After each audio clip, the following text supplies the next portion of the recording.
మూల ప్రకృతి అవికృతి మహదాద్యా ప్రకృతి వికృతయ సప్త న ప్రకృతి న వికృతి పురుష షోడశకస్తు వికార. ఇది సాంఖ్యం చెప్తుంది. ఇది ఉపనిషత్ మతానికి విరుద్ధం కాదు. ఉపనిషత్తు షోడశకళం పురుషం వేత్త అని చక్కగా చెప్తుంది. 16 కళలు కలిగిన పురుషుణ్ణి తెలుసుకో అన్నాడు. ఇక్కడ పురుషుడు పురములో ఉన్నవాడు. పురములో ఎన్నున్నాయి? 16 ఉన్నాయి. కానీ 16 కళలు కలిగిన పురుషుడు. అంటే పురుషుడు కళలకు అతీతంగా ఉన్నాడు, కానీ పురుషుడి వల్ల కళలు పనిచేస్తున్నాయి. కానీ కళలు అంటే పురుషుని యొక్క చైతన్యము వేటి యందు ప్రసరిస్తోందో అవి కళలు. ఈ కళలన్నీ ఎవరి చుట్టూ ఉన్నాయో వాడు పురుషుడు. ఇప్పుడు అర్థమవుతోంది కదా ఇక్కడ. కనుక ఇప్పుడు మనం పురుషుడిని అర్థం చేసుకునే ముందు 16ని అర్థం చేసుకో అని చెప్తున్నాడు. ఇది 16కు ముందు ఎన్ని ఉంటాయి? 8 ఉంటాయట. చూడండి ఎలా చూపిస్తున్నాడు. మూల ప్రకృతి. దీని కొంచెం ఏకాగ్రత పెడితే ఎంత అందం కనబడుతుందో తెలుసుకోండి. ఇక్కడ మూల ప్రకృతి. సృష్టంతో ఏర్పడడానికి ముందు త్రిగుణములు సామ్య స్థితిలో ఉంటాయి. అంటే విశ్వమంతా ఏర్పడడానికి కావలసిన మెటీరియల్ అంతా కూడా ప్రాథమికంగా దానిలో లీనమై ఉంటుంది. చెట్టంతా విత్తనంలో ఉన్నట్లు దాని పేరు మూల ప్రకృతి అంటారు. అది ప్రధాన శక్తి. ఎందుకంటే దాని విస్తారమే అంతా వచ్చింది. ఎందుకంటే వస్త్రానికి ముందు దూది కండి ఉన్నట్లుగా అనుకుంటే ఇంకా సరిపోతుంది. ఇక్కడ అది విస్తరించింది కదా, కానీ దాని మూల ప్రకృతి అంటారు. ఆ మూల ప్రకృతి మహాలక్ష్మి. అది తస్య సన్నిధి మాత్రేన, ఈశ్వరుని సన్నిధ్యేత ప్రకృతి పనిచేస్తుంది. లేకపోతే ప్రకృతి జడమే. ఎలాగంటే సూర్యకాంతి తగలగానే చెట్టు నిండా పువ్వులు వస్తాయి, కానీ అందమంతా పువ్వులిదే. కానీ సూర్యకాంతి లేకపోతే ఇవేవీ లేవుగా. అదేవిధంగా మూల ప్రకృతి ఈశ్వరుని చైతన్యతనే పనిచేస్తుంది. కానీ ప్రధానం ముందు మూల ప్రకృతి కదా. మూల ప్రకృతి అది అవికృతి. అవికృతి అంటే వివిధములుగా మారలేదు. మారిన తర్వాత దాన్ని వికృతి అన్నారు. వివిధముగా మారింది. వివిధంగా మారిందేది? ప్రకృతే. అందుకే ప్రకృతిం వికృతిం అన్నాం. ఇక్కడ కుంకుమ వేయడమే కాదు, అర్థం కూడా చూడాలండి ఇక్కడ. కనుక మూల ప్రకృతి అవికృతి. ఆ మూల ప్రకృతి మూల వస్తువు కనుక దానిలో ఇంకా వికృతులు అంటే వివిధములైన ఆకృతులు ఏర్పడలేదు. మూల ప్రకృతిగా ఉంది. దాని తర్వాత ఏర్పడిన వికృతులు 7. మహదాద్యా ప్రకృతి వికృతయ సప్త. మహత్తు మొదలైనవి ఆ ప్రకృతి యొక్క 7 వికృతులు అన్నారు. మొదలైనవి అంటే మళ్ళీ శాస్త్ర సహాయంతో మనం తీసుకుంటే మూల ప్రకృతి తర్వాత మహత్తు అహంకారం అని 2 ఉంటాయి. అంటే నారుమడి వేసినట్టుండేది మహత్తు. తర్వాత దాని నుంచి అహం అనే భావం వస్తుంది. ఇది అహంకారం అంటే మనకున్న పొగరముత్తనం కాదు, సర్వజీవుల్లో ఉండే నేననే భావం. ఇది రెండవది. కానీ మూల ప్రకృతి, మహత్తు, అహంకారము. తర్వాత పంచ తన్మాత్రలు. ఇవి ప్రధానం. అంటే ఇవి మీరు చూస్తే ఇన్విజిబుల్ అండి. ఇవన్నీ మూల ప్రకృతి కనబడదు, మహత్తు కనబడదు, అహంకారం కనబడదు. అదేవిధంగా పంచతన్మాత్రలు. ఇవి పాంచభౌతిక జగత్తుకి వెనకున్న మూల కారణాలు ఇవన్నీ ఇక్కడ.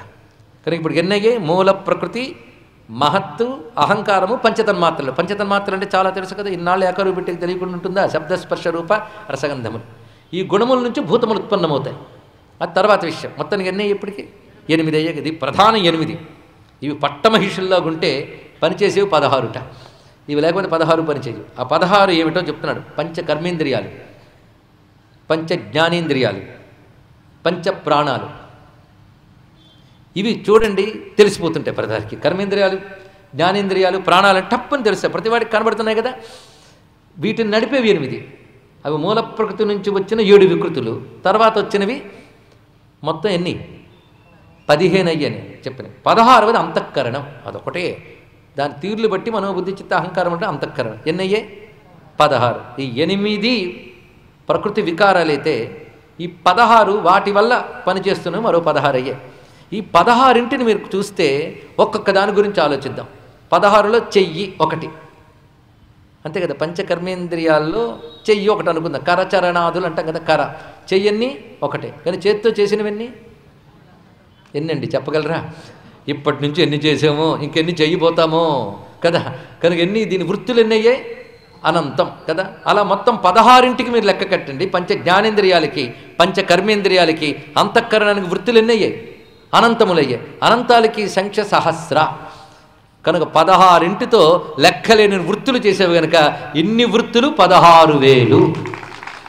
అని గోపిక ఇంద్రియ మొదటి నుంచి వెలగబెడుతున్నది ఇది. కానీ 16,000 వాళ్ళు.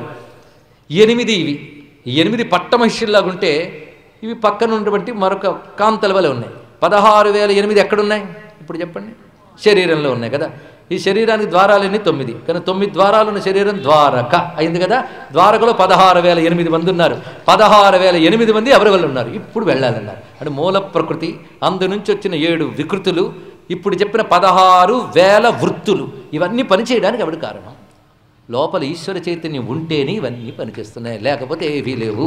మనం అనేక మార్లు చెప్పుకున్నా, ఎన్ని ఎక్విప్మెంట్స్ పెట్టుకున్నా కరెంట్ లేకపోతే ఎలా పనిచేయవో, 8 + 16,000 పనిచేయడానికి వీటిని కర్షించి నడిపే ఆత్మరూపమైన ఈశ్వర చైతన్యం ఒకటి ఉండాలిగా. అది ద్వారకకి అధీశుడుగా, ద్వారకాధీశుడుగా ప్రకాశిస్తూ 16,008 నడుపుతున్నది. ఇది 16,008 మందికి పతి అయి తస్య సన్నిధి మాత్రేణ అన్నట్లుగా ఆయన సన్నిధి చేతని ఇవన్నీ పనిచేస్తూ ఉంటాయి. ఆయన వీటికి నువ్వు వెళ్ళి తిను, అది చెయ్యి అని చెప్పక్కర్లే, ఆయన చైతన్యం చేతి ఇవన్నీ పనిచేస్తుంటాయి. కానీ 16,008 ఆయన్ని ఆశ్రయించలేకపోతే వాటి ఉనికి లేదు, మనికి లేదు, బతుకు తెరువు లేదు. కానీ 16,008 ఎవరిని పట్టుకు కూర్చున్నాయి? కర్షణ స్వరూపుడైనటువంటి ఆత్మనే పట్టుకుని ఉన్నాయి. ఇప్పుడు చెప్పండి, కృష్ణుడు 16,008 భార్యలు అంటే ఏమిటో అర్థమైంది కదా. తాత్వికంగా చూస్తే గొడవ లేదు, ధార్మికంగా చూస్తే అసలు గొడవ లేదు. ధర్మపరంగా చూసినా, తత్వపరంగా చూసినా, భక్తిపరంగా చూసినా మా కృష్ణుడు పరిపూర్ణుడు.